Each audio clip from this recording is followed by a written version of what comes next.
Hello guys, कैसे हो आप लोग। आप सभी का आज के वीडियो में बहुत बहुत स्वागत है। तो आज यहाँ पे हम लोग 8 क्लास का जो हिंदी का जो चौथा चैप्टर है तुम मुझे खून दो, और ये जो टाइटल दिया है इस टाइटल से बहुत से बच्चे पहले से इस टाइटल के बारे में पढ़ चुके होंगे, इस टाइटल के बारे में सुन चुके होंगे।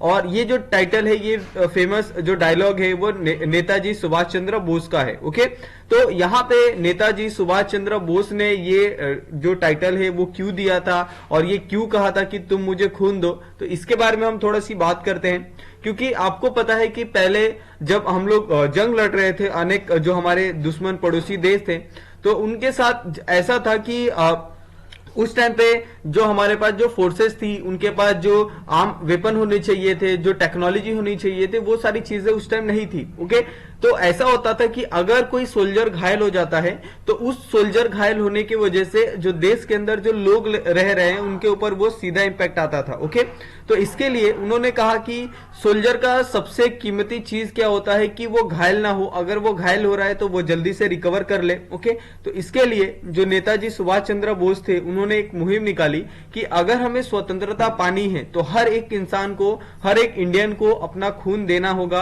अपने खून का बलिदान देना होगा। ओके, तो इसलिए कहा गया था ताकि हम सेना के जो जवान हैं उनकी जान बचा सकें। ओके, उनकी जो क्षति हो रही है, उनकी जो हानि हो रही है उसको हम लोग रिकवर कर सकते हैं जल्द से जल्द। इसके लिए उनका ये कहना था और लोगों से वो अपील थी कि आपको अगर आजादी चाहिए तो आपको अपने खून का बलिदान करना होगा, क्योंकि हमारे सीमा पे जो जवान हैं वो जवान अपनी रक्षा अपनी ना सोचे बिना देशवासियों के लिए वो हमेशा वहां पे खड़े रहते हैं। अगर हम उनके लिए इतना भी नहीं कर सकते तो हमें स्वतंत्रता कभी नहीं मिल पाएगी। तो ये उनका सबसे एक कहते हैं कि एक पावरफुल मैसेज था लोगों में कि आपको अगर आजादी चाहिए तो मतलब आपको उसके लिए कुछ तो पे करना होगा, क्योंकि आपको हर चीज ऐसे नहीं मिल सकती कि आप बैठे हैं आपको हर चीज आके आपके टेबल पे रख दी जाए। तो उस तरीके से उस समय नहीं होता था। ओके, तो यहाँ पे उन्होंने क्या कहा है एक बार हम लोग देखते हैं। दोस्तों, 12 महीने पहले पूर्वी एशिया में भारतीयों के सामने संपूर्ण सैन्य संगठन या अधिकतम बलिदान का कार्यक्रम पेश किया गया था। आज मैं आपको पिछले साल की हमारी उपलब्धियों का ब्यौरा दूंगा, तब आने वाले साल की हमारी मांगे आपके सामने रखूंगा। ऐसा करने से पहले मैं आपको एक बार फिर यह एहसास कराना चाहता हूं कि हमारे पास आजादी हासिल करने का कितना सुनहरा अवसर है, और हमारे संघर्ष की सफलता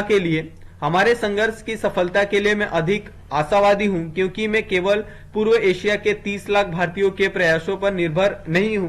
भारत के अंदर एक विराट आंदोलन चल रहा है तथा हमारे लाखों देशवासी आजादी हासिल करने के लिए अधिकतम दुख सहने और बलिदान के लिए तैयार हैं।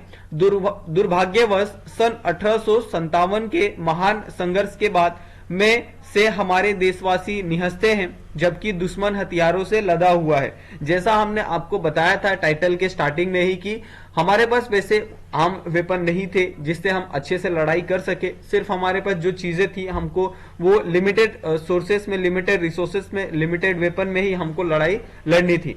आज के इस आधुनिक युग में निहत्थे लोगों के लिए हथियारों और एक आधुनिक सेना के बिना आजादी हासिल करना नामुमकिन है। अब जरूरत सिर्फ इस बात की है कि अपनी आजादी की कीमत चुकाने के लिए भारतीय स्वयं आगे आए। संपूर्ण सैन्य संगठन के कार्यक्रम के अनुसार मैंने आपसे जवानों, धन और सामग्री की मांग की थी। मुझे आपको बताने में खुशी हो रही है कि हमें पर्याप्त संख्या में रंग रूट मिल गए हैं। हमारे पास पूर्वी एशिया के हर कोने में रंग रूट आए हैं। चीन, जापान, इंडोचीन, फिलीपींस, दावा, Borneo, celebs, Sumatra, Malaya, Thailand और बार्मा से। आपको और अधिक उत्साह एवं ऊर्जा के साथ जवानों, धन तथा सामग्री की व्यवस्था करते रहना चाहिए। विशेष रूप से आपूर्ति और परिवहन की समस्याओं का संतोषजनक समाधान होना चाहिए। सबसे बड़ी समस्या युद्ध भूमि में जवानों और सामग्री की कुमक पहुंचाने की है। यदि हम ऐसा नहीं करते तो हम मोर्चों पर अपनी कामयाबी को जारी रखने की आशा नहीं कर सकते हैं, न ही हम भारत के आंतरिक भागों तक पहुंचने में कामयाब हो सकते हैं। तो ये आप सोच सकते हैं। ऑफ कोर्स ये बहुत ही सेंसिटिव टॉपिक था, बहुत ही सेंसिटिव टॉपिक है, क्योंकि अगर आपको पता होगा कि आज का जो सिनेरियो है, आज के टाइम पे हमारी जो आर्म फोर्सेस है वो टॉप 5 के अंदर आती है। ठीक है, टॉप पावरफुल 5 फोर्सेस के अंदर आती है, या इनफैक्ट कहे तो हम टॉप 3 के अंदर है। ओके, तो उस चीज को लेके, और हम लोग जो 1970 में थे, 1960 में थे, वहां पे अगर आप उस चीज को कंपेयर करोगे तो उसमें आपको जमीन आसमान का फर्क दिखेगा। उस समय सोल्जर्स बहुत अच्छे थे, लेकिन उनके पास लड़ाई लड़ने के लिए जैसे बाहर के लोगों के पास वेपन होते थे, उस तरीके के जो वेपन है वो हमारे पास नहीं थे। ओके, तो इसकी वजह से बहुत सारी चीजों का सामना करना पड़ता था। ओके, लेकिन जो हमारे देश के जो जवान थे, उनके अंदर जो एक हौसला था, जो उनके अंदर एक एनर्जी थी, उसके कारण हम लोग ने बहुत सारी लड़ाइयां लड़ी है और जीती भी है। ओके, तो ये सारी चीजें कब कामयाब होती है, जब पूरा देश आपके साथ खड़े होता है। और आज के टाइम में अगर जो हमारे सैनिक है, आप देख सकते हैं कि ऐसे बहुत से जो उन्होंने ये काम किए हैं, जिसका हम लोग गुणगान गाते हैं सैनिकों का कि ये लोग ने ऐसा काम किया है, ये दूसरे देशों में भी जाके वहां पे लड़ाई लड़ सकते हैं।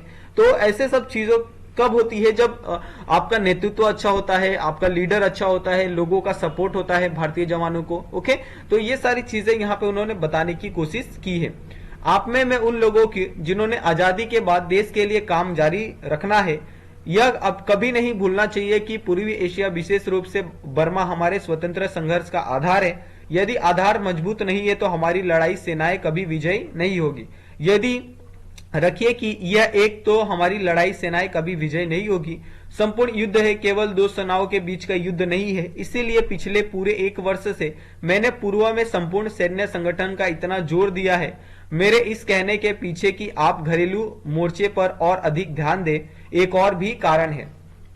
आने वाले महीनों में और मित्र मंडल की युद्ध समिति के मेरे सहयोगी युद्ध के मोर्चों पर और भारत के अंदर क्रांति लाने के लिए भी अपना सारा ध्यान केंद्रित करना चाहते हैं। इसलिए हम इस बात को पूरी तरह सुनिश्चित करना चाहते हैं कि हमारी अनुपस्थिति में भी कार्य निर्बाध चलता रहे।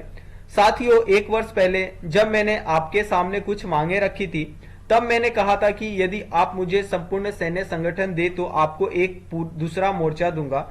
मैंने वो वचन निभाया है।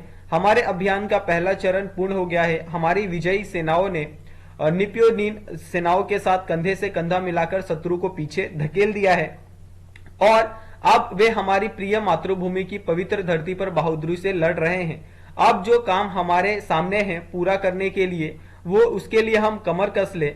मैंने आपसे जवानों, धन और सामग्री की व्यवस्था करने के लिए कहा था। मुझे वे सब भरपूर मात्रा में मिल गए हैं। अब मैं आपसे कुछ और चाहता हूं। जवान, धन और सामग्री आपके आप विजयी का स्वतंत्रता नहीं दिला सकते।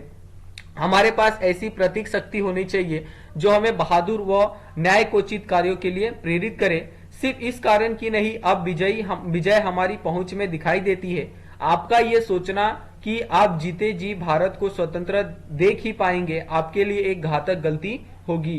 तो ये कभी भी आपको नहीं सोचना चाहिए अगर आप युद्ध भूमि में खड़े हैं कि आपके जीते जी ये सारी चीजें हो जाएगी। ओके, ये सबसे बड़ी गलतफहमी है कि अगर आप सोचते हैं कि जो जवान होता है, सीमा पे लड़ता है, वो उसके अगले पल के बारे में नहीं सोचता है कि मैं अगले पल जिंदा रहूंगा या नहीं रहूंगा।